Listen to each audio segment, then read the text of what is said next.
अगर आपने ये वीडियो देखा तो आपको पता चलेगा कि बोर्ड एग्जाम में पेपर कैसे चेक किए जाते हैं, टीचर्स का माइंडसेट कैसे होता है, किन चीज़ों के ऊपर ध्यान दिया जाता है। अगर हमने वो चीज़ें ऐड कर दी अपने पेपर के अंदर तो हम आसानी से हमारे 5 से 10 मार्क्स आराम से बढ़ा सकते हैं।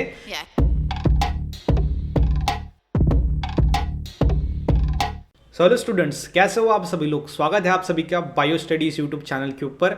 आज के इस वीडियो में हम देखेंगे कि कैसे बोर्ड के अंदर पेपर को चेक किया जाता है।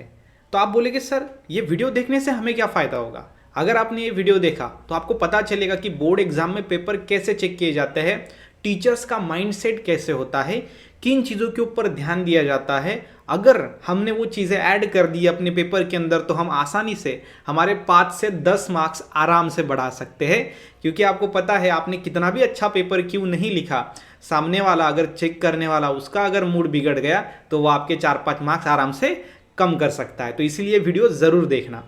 इसमें मैं आपको 5 टिप्स बताने वाला हूँ। इस 5 में से लास्ट वाली टिप्स सबसे इंपॉर्टेंट है।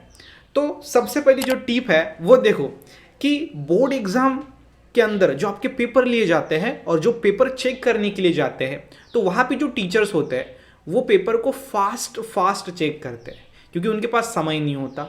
ठीक है, क्योंकि गट्ठा का गट्ठा उनके सामने टेबल के ऊपर होता है जिनको वो पेपर को चेक करना पड़ता है। तो कम समय के अंदर ज़्यादा वर्क होता है और एक एक चीज़ करते करते करते करते आदमी क्या हो जाता है, बोर हो जाता है। तो ये हमने रिव्यू लिया, ठीक है, टीचर्स से हमने देखा, उनको पूछा, तब जाके ये पता चला। तो इसके अंदर वो क्या करते हैं, फास्ट पेपर चेक करते हैं। तो ये चीज़ आप ध्यान में रखो कि जो पेपर चेक करने वाले टीचर है उनके पास समय नहीं है, वो जल्दी जल्दी पेपर चेक करते हैं। तो इसके अंदर पहली चीज़ तो आपको समझ में आ गई कि पेपर चेकिंग बहुत फास्ट होने वाली चीज़ है, फास्ट होने वाली प्रोसेस है। अब उसके अंदर दूसरा पॉइंट देखो, दूसरा पॉइंट क्या है कि कोई भी टीचर जब पेपर चेक करता है तो उसमें अंडरलाइन वर्ड को देखता है। अगर सपोज करो कोई एक पॉइंट है, उसकी थ्योरी एक्सप्लेन करने के लिए बोला है और आपने वो थ्योरी एक्सप्लेन कर दी, तो वहाँ पे कुछ ऐसे पॉइंट्स होते हैं जो सबसे इंपॉर्टेंट है। अगर आपने वो अंडरलाइन कर दिए तो पेपर चेक करने वाला जो टीचर होगा उसकी नज़र सबसे पहले कहाँ पे जाएगी, आपके अंडरलाइन वर्ड के ऊपर। तो उससे क्या होगा, उसको मतलब जल्दी जल्दी पेपर सॉल्व उसका चेक करके होगा, जिसका मतलब कि वो जो है वो आंसर्स आपके जल्दी से देख पाएगा।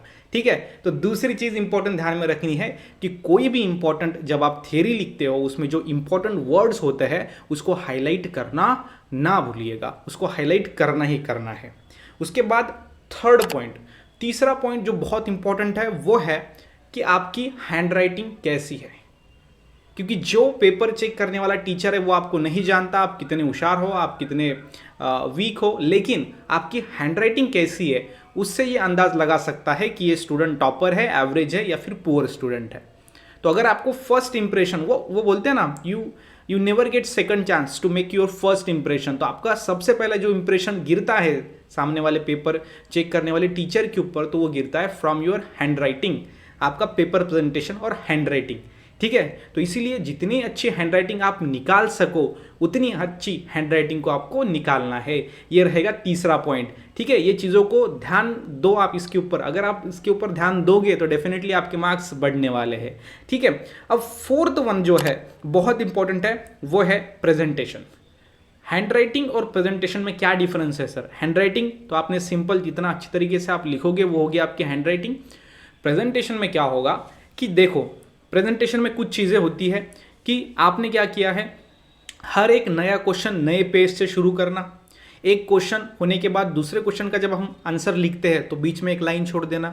ठीक है, उसके बाद एमसीक्यू एक पेज के ऊपर, वन लाइन एक पेज के ऊपर, 1 मार्क के क्वेश्चन। तो इसके क्या होगा, पेपर प्रेजेंटेशन अच्छा होगा। ठीक है, ये चीज़ ध्यान में रखना। पेपर प्रेजेंटेशन में क्या होता है, तो आप ऊपर से नीचे से एक लाइन आपको छोड़नी है, उसके साथ ही साथ क्वेश्चन के जब आप आंसर लिखते हो तो हर एक आंसर लिखने के बाद क्वेश्चन का 1-2 लाइन छोड़नी है, ताकि जो आपने लिखा है वो एकदम अच्छा दिखे।